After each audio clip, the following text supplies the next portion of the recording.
Hello, everyone. Welcome. Barb Wire Bite podcast video feed. I don't even know why I say podcast anymore. I'm here with your host, Gary Wolf. How's it going this week? Very rough week, man, for me. I don't know. I just felt so busy.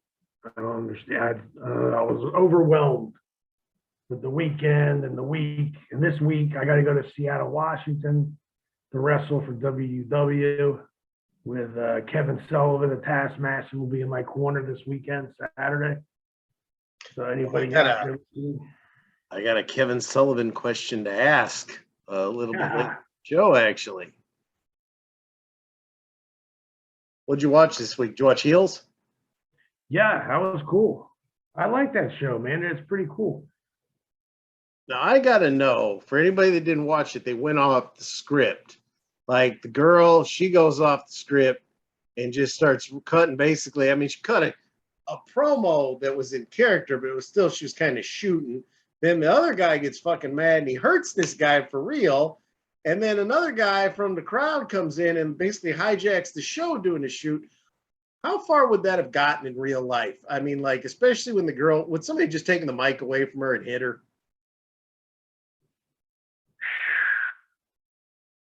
It's probably been done. I wouldn't be surprised. You know what I mean? Just depending on what the situation is. From the show's point of view, I thought that she did a good job because she was. I mean, they were right. I mean, the one brother should be a heel. He's better a heel than he is a face. Oh yeah. You know what I mean? But I like that show. I like how they get it. They have all the nicknames. You know what I mean? The Swerve and the Office or whatever they call, the names. But sometimes like something like that in a big company like an AEW or probably WWE, they would get some shit. You know what I mean? If they did it and it got so to the point where they can't fix the angle that they're doing and it's that bad, I mean, you could probably lose your job. But if you could correct yourself, and even if you get back on point, you'll probably still get in trouble. But as long as you stay back on point, that would probably save your ass, your job. What would happen if you were working with a guy and you got pissed at him and you broke his leg and fucking injured him? How much shit would you be in for that? No shit. No shit. If somebody did that for me to break their leg, they must have did something pretty fucking bad to me. You know what I mean? That's the only reason something like that would ever happen. And if it did happen, it happened. What are you going to do about it? It's done. I mean, well, seriously, you know what I'm saying? I mean, I go with the flow, bro. I mean, I'd call the guy an ambulance and I'd get him to a hospital. That's what I would do, and that would be my suggestion. But if they want to do other shit, then they're just they're looking for themselves. They have problems. You know what I mean? That's how I look at it. But I did see it. I mean, I'd be pissed off if somebody tried to break my leg. Oh yeah, I mean, you'd be seeing some fighting in the ring quick, fast. Yeah. Did that ever happen in ECW? Because you guys, all of you guys were real. I don't know if stiff is the word I'd use. Snug, maybe. You guys weren't really. Did that ever happen? Were there a lot of like potatoes or people like taking liberties with each other? Was it all everybody pretty cool with each other? Everybody tried to take care of everybody. I'm sure that's what everybody was thinking. It never always happened that way. You know what I'm saying? I would never potato anybody. I mean, if I did, I always said I'm sorry, but I expect the receipt. You know what I'm saying? Like I remember one time I was doing a double door collar match with Public Enemy, and I headbutted Johnny Grunge, and I literally fucking headbutted him, like not thinking. I didn't do it right. I fucking nailed him right in the head with my head. I just headbutted him and dropped him. And like I was even like, what the, what I mean? It surprised me. That was an accident. It just happened, And as he goes down, you hear him, oh shit, One time, I'll tell you New Jack story. My brother in heaven, he pulled out the fucking fork on me, man, and he had it against my head. I was just like, you motherfucker, don't even think about it. I said, don't even think about it, man. He just laughed and he put it away. I had I'll tell you a quick story I had with Sandman. He was just, I think he might have still been in his rubber suit at the time. I came back to ECW in '93. He already went to the school because I told you I met him years before that. And I told him to go to school and he did. And before you know it, when I got back, he was working there. So they're like, oh, you're working Sandman tonight. I was like, oh man, this is great. You know, I told the guy to fucking join wrestling. You know, he wanted to become a wrestler and he didn't know how to do it. And he had the balls to jump out of the stands, come up to me as me and Anthony are walking out of the ring because we were the last two in the ring. And he was just like, I want to do what you guys do. So I told him, I said, you can go to Joel Goodhart at a gym. He was part owners with Todd Gordon. It was called Tri-State Wrestling Alliance. Okay, that ended up turning into Eastern Championship Wrestling. So when I got back from Japan, I was on a tour in Japan one night. I remember I was home and I had to get knee surgery. So I was down. And Anthony went to Germany to work for Otto. That's another guy we got to talk about one day. He's a promoter out of Germany. But Anthony went to work for him. And I'm sitting home one night and I was just like, what the fuck's on TV? 2 o'clock in the morning, I see Eastern Championship Wrestling. You know what I mean? And it was, by then they had Eddie Gilbert as the booker then. And they had TV. And I was just like, what the hell? They already got TV. They got TV now? I said, oh shit. I said, I got to call up Todd Gordon Hack, you know? So I made a call and they're like, whenever you're ready, just come to the arena, whenever you're ready. So I knew when I was ready and I called them then. And as soon as I called them, no hesitation, they said, come to the arena. I went to the arena, met Paul. At the time, Eddie was getting fired and they were bringing Paul Heyman in. So I met Paul Heyman. He was very nice to me and I just started working. You know, he said, go ahead and go to work and see what you can do. So I had a lot of time on my hands before I started. You know, I had about almost 9 months of recovery from that knee surgery. So imagine what my body looked like. I mean, I was riding probably 20 miles a day on a bike, you know, training twice a day. I was huge, man. I mean, I had traps at schooling. My traps were up to my ears. I saved my neck when it broke. But yeah, finally, he just kept breaking. I kept going. I kept showing up. He kept paying me. And then he finally sat me down and said, you want a contract? And let's work it out. Let's flip some money. Let's talk business. And I was like, absolutely. I said, as long as you understand, I'm waiting for my partner to come back from Germany. I'm a tag team. I said, but I'd be happy. I would love to work right now because I'm not doing anything right now except back and forth to Japan. And he was like, cool, no problem. So only me, Sabu, I think Jericho, Doug Furness and LaFont, that tag team, which is fucking unbelievable tag team. And Sabu, like I mentioned, but only a few of us had deals where we were allowed to leave ECW and go to Japan and come back. And that kind of stuff pissed off some people. Like Taz, that's why Taz had so much heat with Sabu. If everybody wants to really know what it was because Taz was pissed off that he was going to Japan and he was allowed to go to Japan and they didn't want Taz in Japan at that time. They weren't interested. You know, there's nothing against him. It was just they weren't interested, you know, until he changed his gimmick, I think. Speaking of Taz, what did you think on AEW wrestling, which I thought was kind of funny, and CM Punk's cutting his promo, and I hate his promos. Fucking hate him because he's pandering. And I don't like anyone that panders. Like, and look at it, you know, and we had Brian Danielson. Oh, he's so great. Look at the Pillmans are out there. Oh, I love the Pillmans. And, you know, and then Taz went, hey, quit talking about Team Taz, even though he never mentioned him. And he's like, never mentioned. Quit talking about Team Taz. I'm gonna come down there right now. What you think of their little I personally would like to see Taz. I'd rather see Taz fight Punk than Ricky Starks or Hobbs. I thought it was kind of a funny interaction. What'd you think of it? I don't know how Taz would look at a singlet right now, though, dude. I mean, I know in Pete, he's 60, 70. When I seen him a while ago, he was telling me he was 60 pounds overweight. So I think he's even heavier now.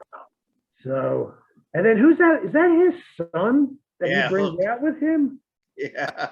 Doesn't do anything. Dude. Kid doesn't talk. Kid doesn't work. He just stands there. But what is he doing? Oh, man. I love AEW. I love AEW. I'm no shame admitting it, but there are a lot of people there that have jobs just because they're friends or relatives of other people there. Bro, look, I'm not gonna lie. I guess if I had a kid and I was, in a position where I can get him a job, I would probably do the same thing. I can't sit here and say I wouldn't do it. You know what I mean? But it's starting to drive me freaking crazy, man. I mean, I saw the gun club. I had no idea he had two sons. I knew he had the one. I didn't know he had two. No, and what was looks, like, dude? He looks better than his kids. Fantastic. He looks better than his kids. How can Billy Gunn? I'm 54. Billy Gunn, how old is Billy Gunn? It's got to be pushing 60. Okay. He looks fucking great. Okay? I mean, I don't understand what's wrong with his kids. Go to the fucking gym. Your dad's 60 years old and looks fucking like a 30-year-old guy. It doesn't make any sense to me. 57 years old, born in 1963. Okay, I was born in 67. He's born in 63. So he's 57. I'm 54. He looks fucking incredible. Okay, I've seen him in person. The last WrestleCade, which was probably 3 years ago because of COVID, I ran into him getting off the elevator. I couldn't believe the shape he was in. Sure, he's on a ton of growth. He looked great. But regardless, I'm like, when I seen him on TV with his kids, I was just like, dude, the kids don't even look like they go to the gym.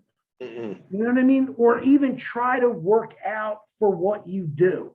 Like if I don't go to the gym, well, I don't go to gyms no more anyway. I work out in my yard.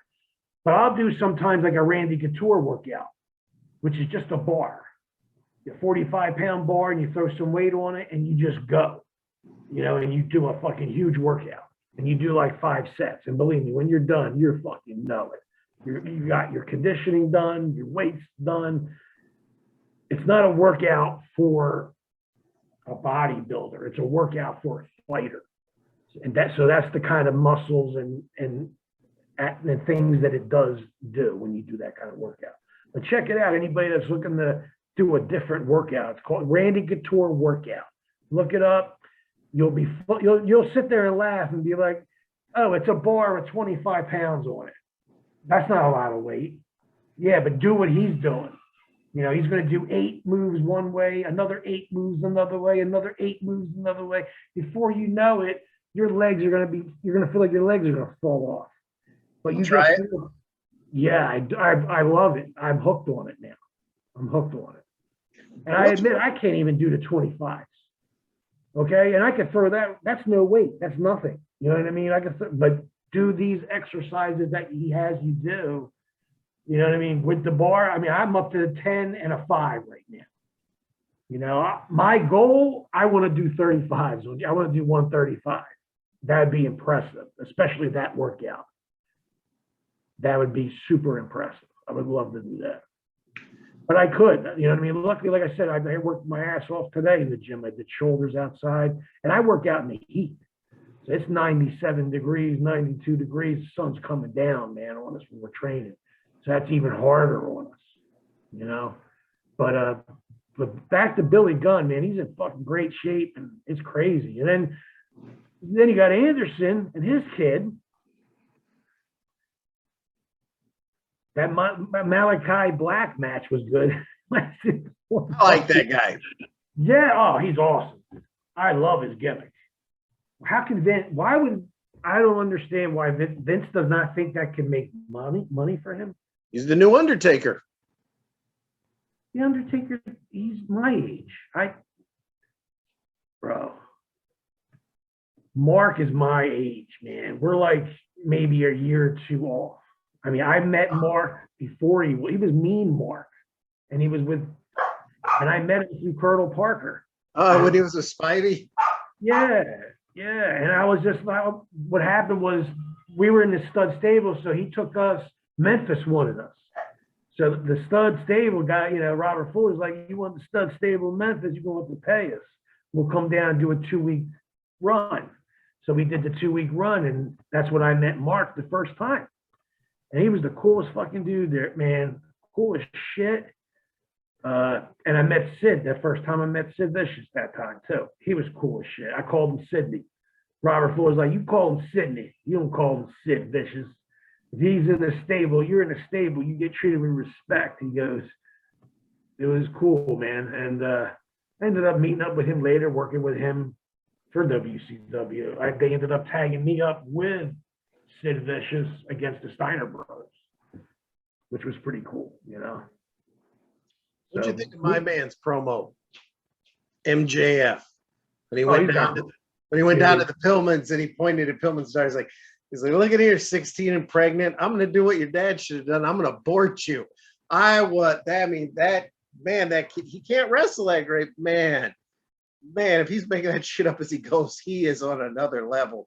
And then they bring out Brian Pillman's kid, who, let's be honest, he stinks. Had no business, I don't think, being on TV. In my opinion, I'm just a fan. I don't understand. That's your opinion. Push. No, I understand it. That's your opinion. I mean, I think the gimmick they gave him, that's suitable. They're trying to copy off the Hollywood Blondes. I think it's cool for him for right now, just to get better at work. You know what I mean? And then maybe later on he might go somewhere else. Who knows? I still think he needs to put some size on, especially if he's going to go to Japan. When Pillman came to ECW, that was when he was doing the whole "I'm crazy" and where's this Pillman going to show up next? What's Brian Pillman going to do? He was the loose cannon gimmick. We gave him the loose cannon gimmick. Did all of you guys, because you hear conflicting, and I'm sure everybody in the back knew. Everybody knew he was just working, didn't they? Honestly, we didn't know what the fuck he was going to do. I'm going to be perfectly honest with you. He would go to the ring, and we would all sit, we're sitting at the monitor, and we're looking at it because he's supposed to do this, but is he going to? And 9 times out of 10, he would always go off script. That's just the way he was. That's why the loose cannon gimmick got over, because I think somebody actually said in the locker room, like, I can't work with this person no more. He's a loose cannon. You see what I'm saying? Like, in other words, that's how it pretty much came up in a conversation. But with ECW, like I said, we're able to get away with more shit. Look at all the guys that went through ECW and became superstars. There's so many I can't even discuss. I'll just tell you, I'll make up what Stone Cold Steve Austin. Like, Steve got fired because he blew his tricep in Japan wrestling. So Bischoff, instead of being a man and say, come on into the office, we got to talk, you're hurt. And it's not even that bad of a deal. I blew my tricep in ECW. They didn't fire me because I told them I'm going to get it fixed. And in 4 weeks, I was back. 4 or 5, 6 weeks, I'm back. And they're happy with that. And they still paid me. So WCW, you get hurt and they fire you. And that's what they did with Steve. And he stayed at my house all the time. He was at my house every weekend when we were working in ECW.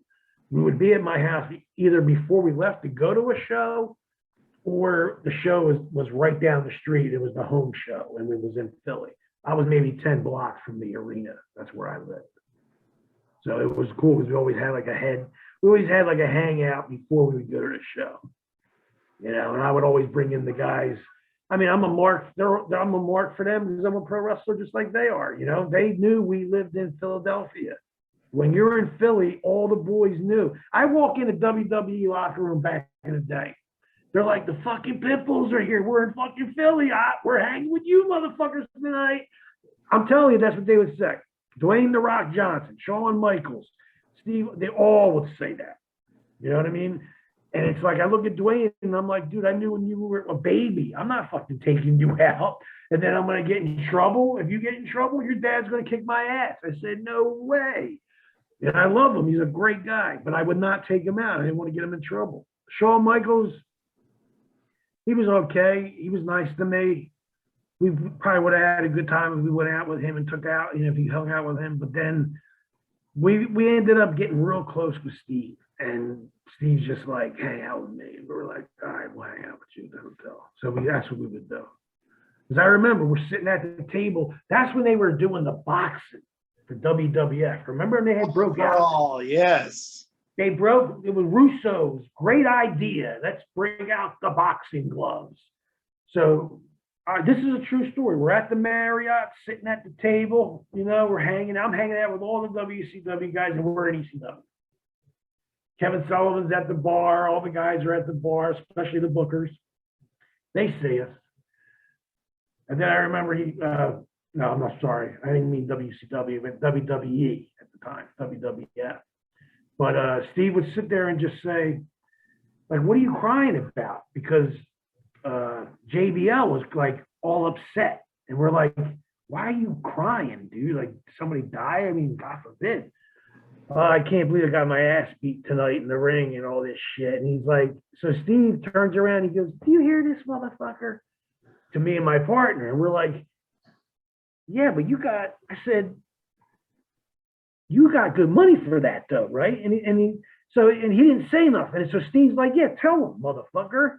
He's like, tell them what you got paid for tonight for fucking not even 2 minutes. He goes, I made $65,000.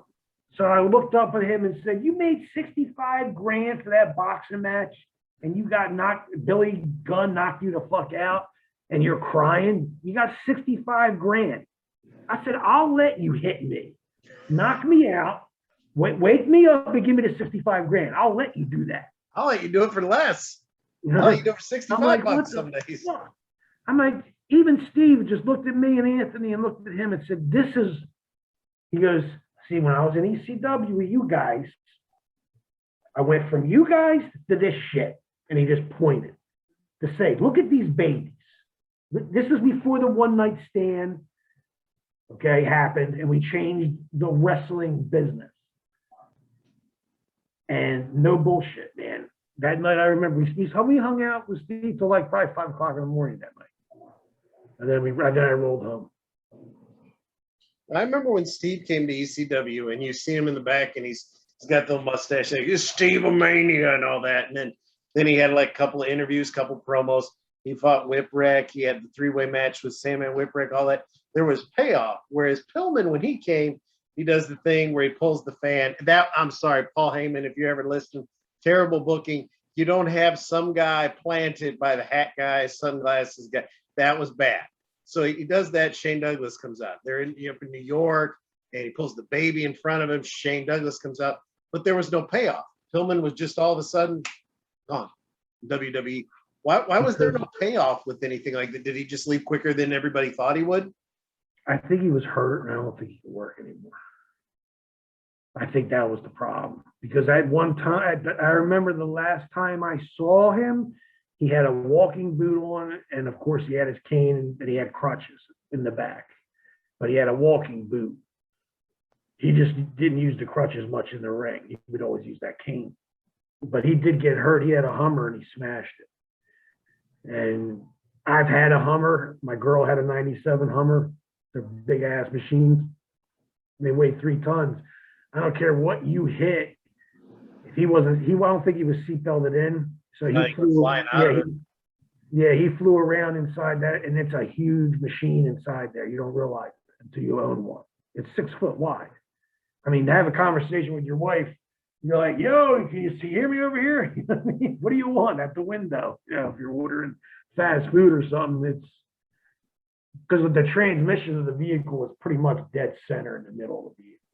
That's how it's kind of made. So it fits 4 people tight, but you could put more people in it. They'd have an area where you could set them. So I understand when they said he crashed it, how bad he could have got hurt, because that thing's made out of Yeah. So whatever he's banging into, you know, I could definitely see him breaking bones easily, very easily. Now, it never aired on TV, but I think people have heard about it.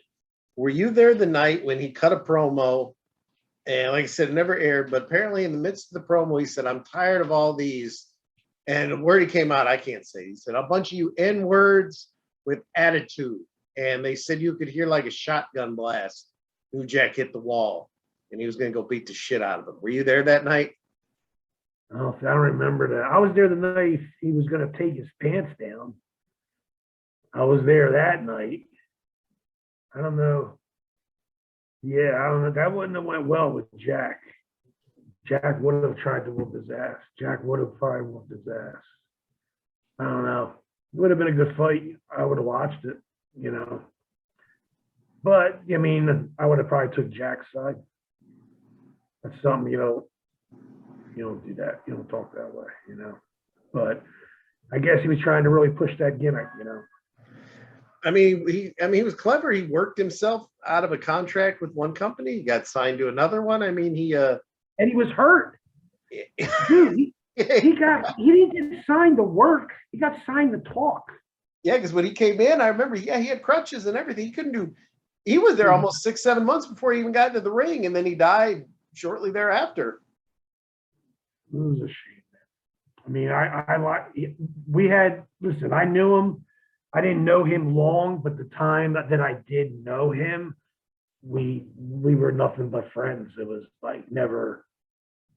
He didn't act that way to us in the back. Put it that way, you know. Where I heard it when he was in WF, he was pretty much in character a lot. Because he was in a lot of pain. So I know he was on a lot of gimmicks. You know what I mean? Because the bad accident happened, I think, when he was working for Vince. The real bad one. It was like right when he was either like right when I think it was like right when he signed before he was even on TV. Because I remember he would wear that T-shirt that said "Rehab is for quitters."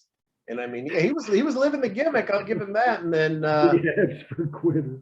They just found him. I think sadly, like Final Up, they found him in a hotel that night. I think he was supposed to have a match with Goldust.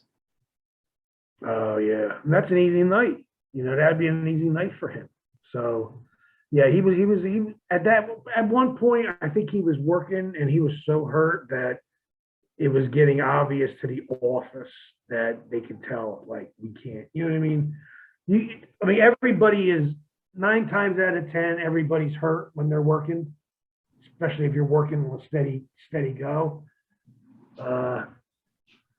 So we're pretty used to it. You know, every time we would sit down, getting ready to go over or discuss what we're doing, you know, everybody always had, I got my knees kind of fucked up tonight, my back's kind of fucked up tonight, my ankle's kind of fucked up tonight, my wrist is fucked up. You know, everybody had something, bro. You know, but you know, you're putting your body through what we did, and we shocked the world in 2005. One Night Stand, brother. If you never saw that video, buy it, get it, watch it. It changed wrestling history. Those guys, you will be able to see all of your favorite wrestlers in the stands watching ECW and watching their jaws hit the ground because they're mesmerized.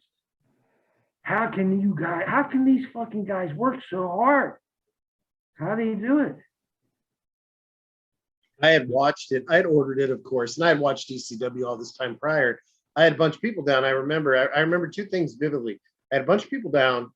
First thing I remember is when Joey Styles, who I'm going to say it again, greatest play-by-play commentator in history of the sport, when he came down and everybody was chanting, you know, when the mic hit, you know, ECW, the way he was getting ready to cry. And he was just like, you know, he sucked it up. He was like, oh my God. Like, but when he was ready to cry, I was ready to cry. I still get ready to cry.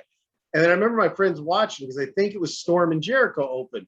And here comes fucking Justin, and here's Dawn Marie and all this. And my friends are like, what the fuck's going on? Why didn't they call for the bell? And I was like, none of that shit over here. And then here's fucking crazy moonsaulting off a balcony. You know what? They were hooked. They were borrowing my old ECW back in this VHS days, borrowing everything they could from me, you know, for weeks on end after that. They were just, it was something they'd never seen it before.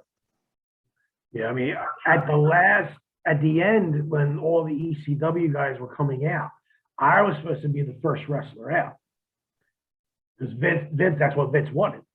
But at the time, I was in the room with Steve, and I was pissed, number one, because don't get me wrong, I love my brothers, I love all my boys that I worked with, but why do I have to do the promo about the guys that passed away?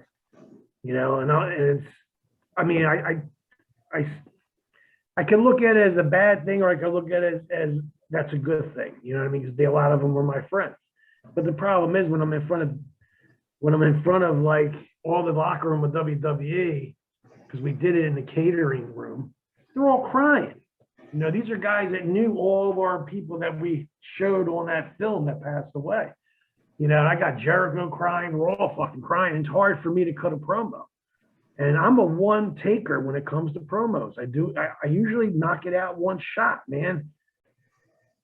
Vince was giving me such a hard time that night. I didn't understand it. He kept telling Tommy Dreamer, no, I don't tell him to do it again. Tell him to do it again. Like he wanted me in character in the beginning, and then he wanted me to come out of character toward the end. And I thought I nailed it the first one. And they were just like, nah, do it again. Then it got to be difficult, like I said, because I'm noticing who's around me. You know what I mean? And it's a full house. And yeah, they're all fucking crying because half the guys were working there before or have worked there, so everybody knew everybody. And I was just pissed off. And I wanted to be in a match. I should have been in a match. And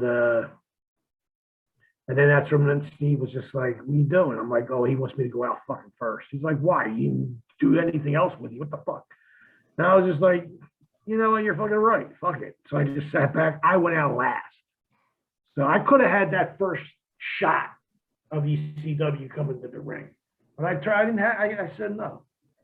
You know what I mean? A lot of people would never, ever turn that down. Fuck it. You know what I mean? What are you going to do? But if you have a chance to, guys, go get that fucking DVD. That was one hell of a show. And if you want to see a match, Tanaka versus Mike Awesome, brother. Woo! Unbelievable, man. That stole the show. Stole it. But I still think the show in every match covered the final match. You know what I mean? I think it worked out perfect. Now, I want to know, and no one knows. For anyone watching, we don't really pre-plan what we're going to say, so I'm going to hopefully not catch you off guard or anything serious. You're going to be working with Kevin Sullivan here in about a week. You worked with Woman. Yeah. A long time. Woman was there a long time.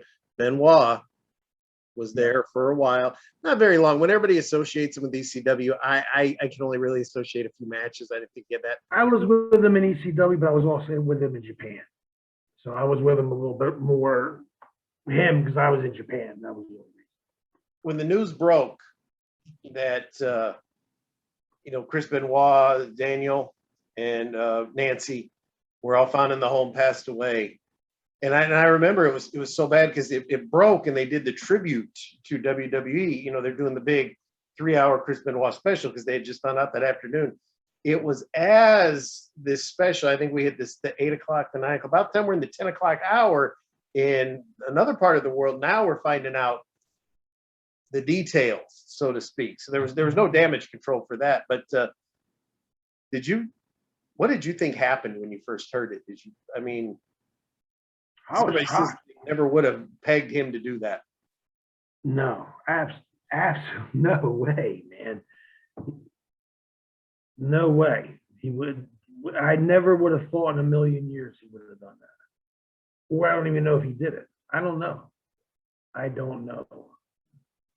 But it blew my mind because he kind of acted like Owen Hart when he was on the road. Like Owen would always do whatever he could to save money for his family.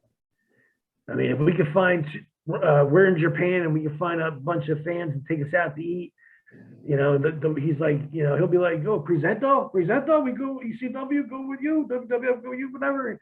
And they're happy. They'll be like, yeah, come with us. We'll give you presento. We buy you dinner, just so their friends can see them hang with us. That's how it is when you're in Japan. It's crazy. Especially if you get over, you'll have somebody to take you out for breakfast every morning, and you'll have somebody take you out for dinner every night. If you're smart and you're good at what you do in Japan, that's what happens. You know, and it's really cool because people take care of you. But as far as Benoit, I was really, really, really sad to hear that happen. I was shocked. I didn't believe it in the beginning. Absolutely not. Did I believe that he would do that? You know. But like I said, you don't know what goes on behind closed doors. I mean, everybody has their own private life. I mean, I know him. I knew him at work. I didn't know him at home. I knew Nancy at work, but I didn't know her at home. You know, when I first met Nancy, I was just getting in the business. It was 1988. And that's when Kevin Sullivan invited me to his home for dinner. I met him in a gym in Daytona Beach. You know, I knew because I was taught, I was learning, I was just started going to the Monster Factory. It was the summer of '88. And I went down to Daytona Beach with a couple friends and, you know, figured we'd have some fun spring break. And of course, we're going to work out every day anyway. And he's in the gym, you know, and I knew who he was, but I didn't know him. He didn't know who the fuck I was. But I walked up like I was taught, introduced myself, shook his hand, told him I'm going to the Monster Factory, which he said that's a good thing. And I said, I'm gonna be in your business. You know, and he's not that tall, you know what I mean? So at the time, in person, I look like goddamn Andre next to him. So well, he got older, so he got shorter, but I was only 5'9". Okay. So at the time, he was probably, maybe he might have been taller than me. I'm not sure, you know what I'm saying? But he was jacked. I mean, he was in shape, man, big. And he just said, come over for dinner. And me and my friend went over, ate dinner, and it was great, you know. So, and I met Nancy, and it wasn't all that wrestling business thing. It was more like, hey, how you doing? We're from Philly. We're in Florida partying. You're wrestling. I am going to end up being a wrestler. He didn't really talk about business, really. It was like, he was kind of, you could just tell he was kind of checking me out to see how I was and who am I going to be, you know? So later on in the business, as I got older, that helped me out because that gave me connections to this Wild Samoan. That gave me connections to King Curtis in Hawaii. That got me tight with Jimmy Superfly Snuka. You know, that got me a job in Australia working for Purple Haze, you know, Big Mark Lewin. So it helped me tremendous. Kevin Sullivan helped me in my career a tremendous amount, I have to say. I felt bad for Sullivan, well, for a lot of reasons, but the one thing I have to say, and once again, I'm just a fan. I have my opinion. I'm just a fan. I don't know. As someone who has had multiple concussions, and I get Benoit's brain, they said it was like an old man because he did that stupid fucking diving headbutt. And unlike a lot of the guys, like when Harley Race would do it, he put his hand up. He tried to, Benoit just fucking crack you on the skull. That's going to do a number on your head. As someone who's also taken enhancement drugs, when they said, "Oh, well, he was roid rage," you don't roid rage for 3 days straight. You don't do premeditated murder. My opinion with this, and it's just my opinion, my theory, and we'll see if you agree with me. I think he got into an argument with Nancy. I think, words were said. I think maybe it got a little physical. I think he may have pushed her, done something on accident. She fell, she hit her head, something happened. However she died was an accident. I don't think he went in with any intentions to murder. I think it was an accident. I think then, and I'm also Catholic, I think oh my God, what am I going to do? This kid's going to grow up in a foster home. I'm going to rot in prison. Kills the kid. That's inexcusable to me. I never, ever could I forgive somebody for doing that. But I think that's what he did. Then he's like, you know what? I'm going to take my life. We'll be, you know, and in his mind, it's probably we'll all be together, heaven, afterlife, whatever he believes. That's what I thought happened. But I got real mad when people were making, and it was jokes. It was jokes. Oh no, Kevin Sullivan, the devil got Kevin Sullivan did that, and he framed him. I'm willing to bet Kevin Sullivan had so much anguish from what happened that people will never even know. I talked to him. I actually talked to Kevin. I think it was that week or the following week. I called him up because I don't care if it's his you know, it's his ex, even though it's his ex-wife, he was married to her for years. Long time, yeah. Long time. So I called him to see if he was okay. I was calling him to check up on him, and he sounded very upset. And I could tell, you know, that shit people were talking, like you had said. I'm sure that was getting to him at the time. But like I said, I've known Kevin, like I said, for so long, since I was 17, 18 years old. So, I mean, he told me, like, you know, fucked up, Garrett, fucked up. I said, I know. I said, I just want to make sure you're all right, brother. And I called him just to see if he was okay. You know, and that's pretty much all I could do at that time, where you know, in my situation where I was at that time anyway.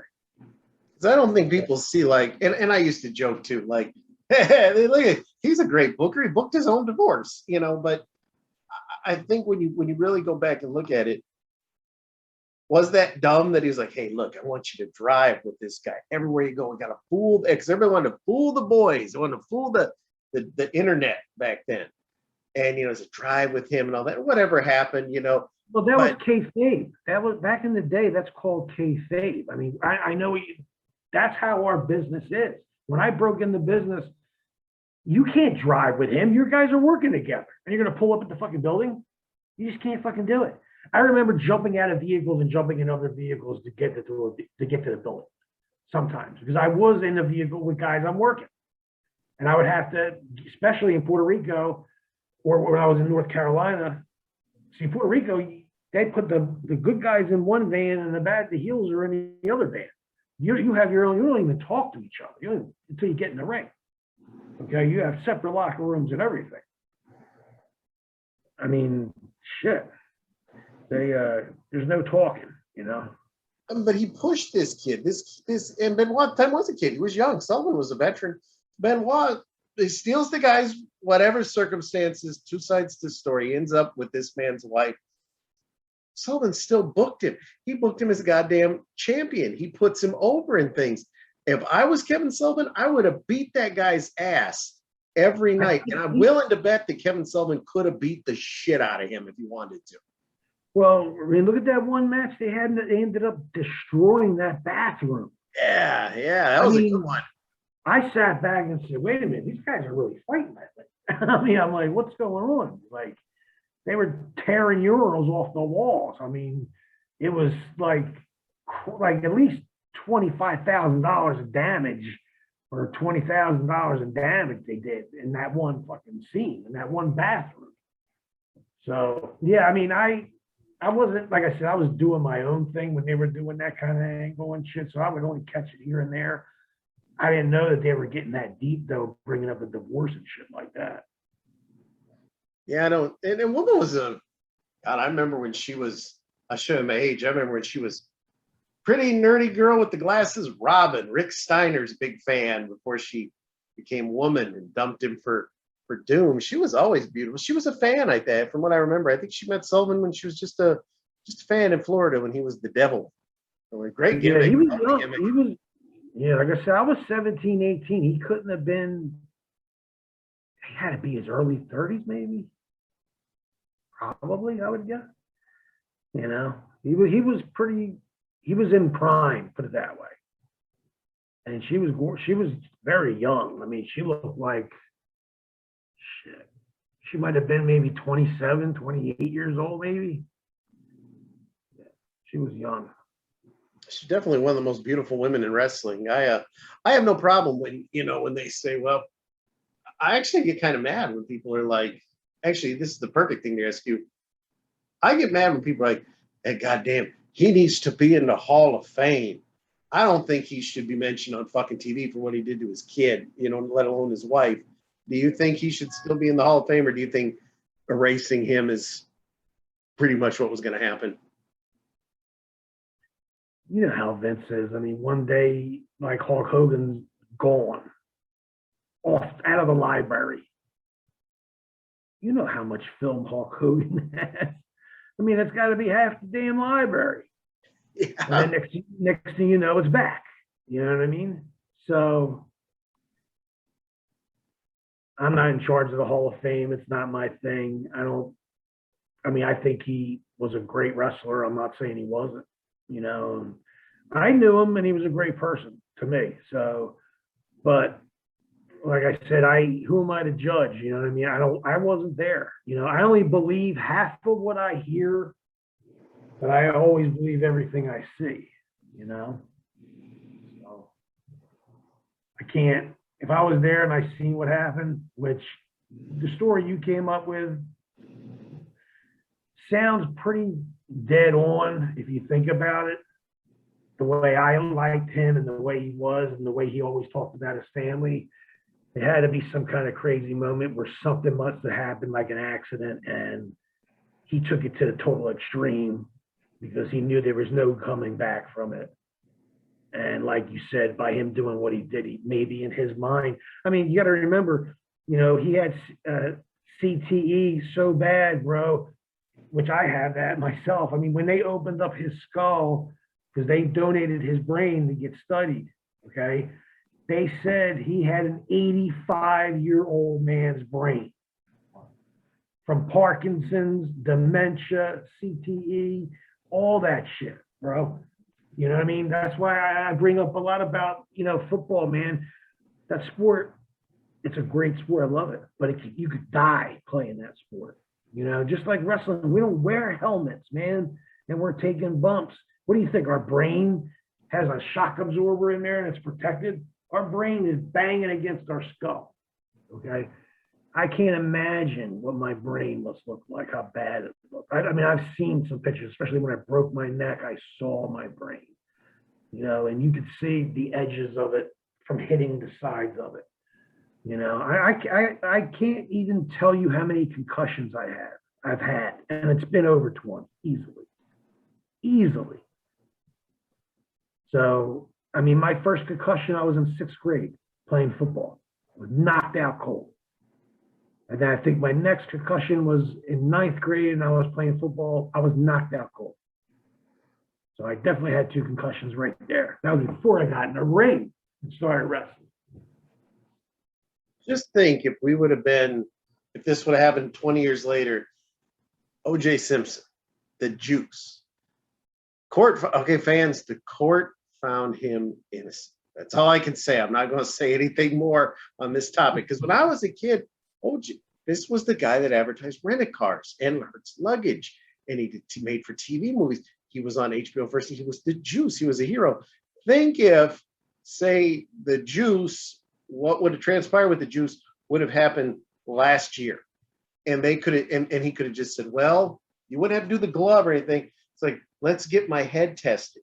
How many concussions did the Juice probably have? And it's probably 50, 60, 70 from all the years of football. And that they could have played that around like this poor man. He never would have been a pariah. No one would ever thought bad about him. This poor man didn't know what he was doing with all them concussions. It's funny how things have changed over the years. Come on, we watched him get away with murder. Yes, we did. I can't Brother, deny listen, that. when he had a rubber glove on his hand, and he's going to put that into a glove, I can tell you, okay, just from experience, you're not going to get your hand in a glove right. If it's in your rubber glove, it's not going to fit, okay? It's not going to fit. They set that up so perfect. And I don't understand how people did not see that.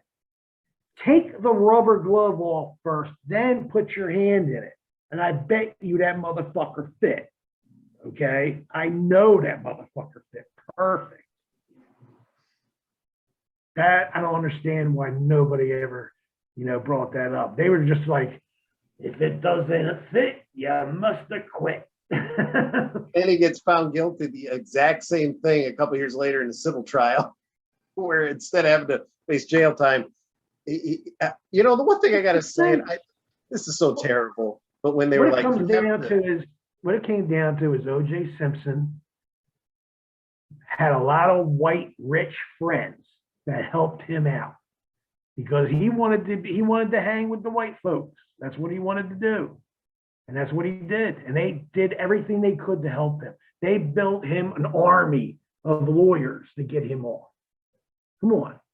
I loved in Smoky Mountain when your boy New Jack, when he did that interview, he's like, and to my man OJ, there's two less out there. Good job. I'll never forget that New Jack from. Boy, New Jack could say some stuff. That was on, they mentioned that on the Dark Side of the Ring, which those of you listening, by the time you actually know, you'll watch this before Dark Side of the Ring starts this Thursday, because you'll see this before that. We're going to be talking about the plane ride from hell. It's going to be the first episode.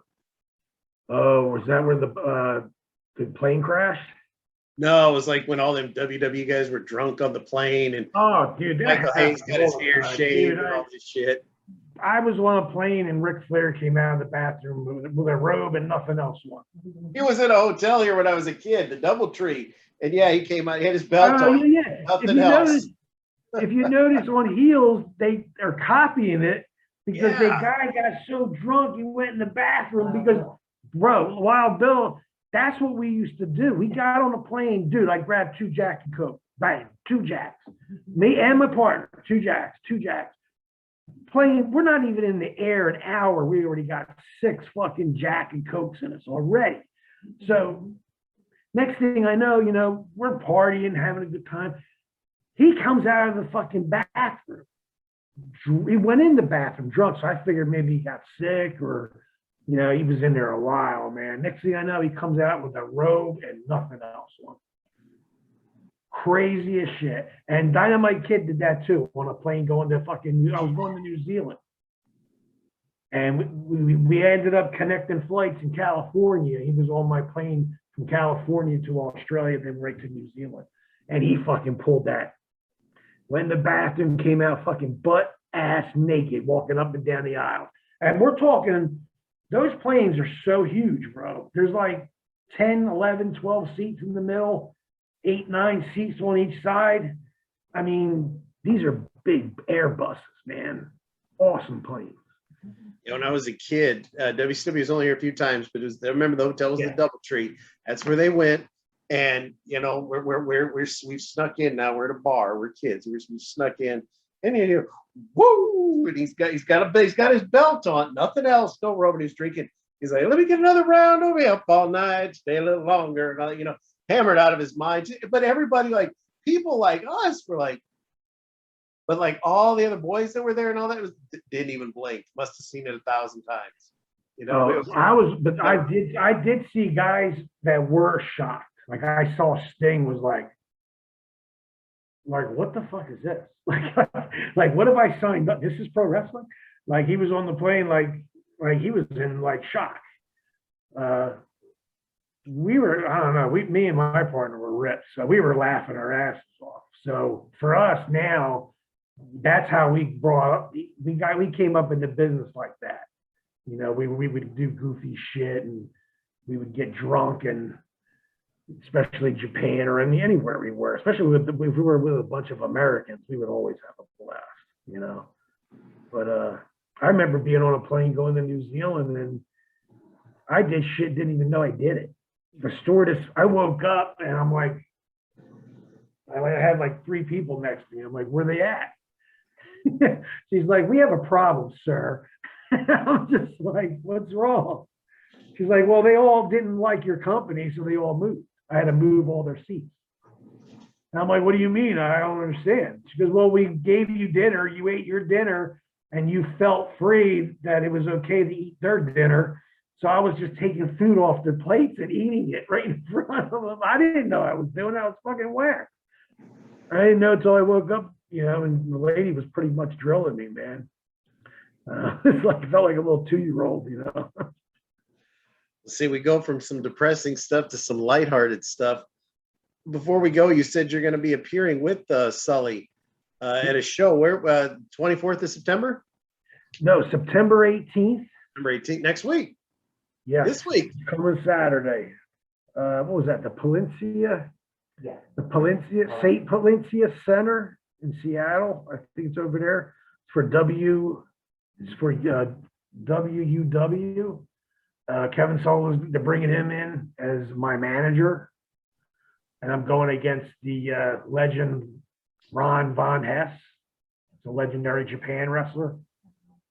And I have a seminar that afternoon too before the show. So I'm gonna train some people before the show, see how it goes, and then I'll be in a 6-man tag, beating some ass, that's it, just kicking ass, man. And I got Kevin Sullivan in my corner, which is great. So having him there just makes it so much more easier, and it's gonna be badass. Somebody said hi, even though he doesn't know who the fuck I am. Of course. We hope you guys liked it, and we'll see you next week. I know we're gonna have a lot more great stories for you. Yeah, man, you guys check it out. I have a lot of friends that are starting to listen. Like I said, Todd Gordon called me up yesterday. He was driving home. He was laughing his ass off. He's like, you should have told him the story when we went to Ted Petty's funeral. That was the crazy one. That was the crazy one. I said, all right, I'll think next week, maybe I'll tell you that story. That was a good one. I'll make it a point to ask. Yes, it was intense. Very intense.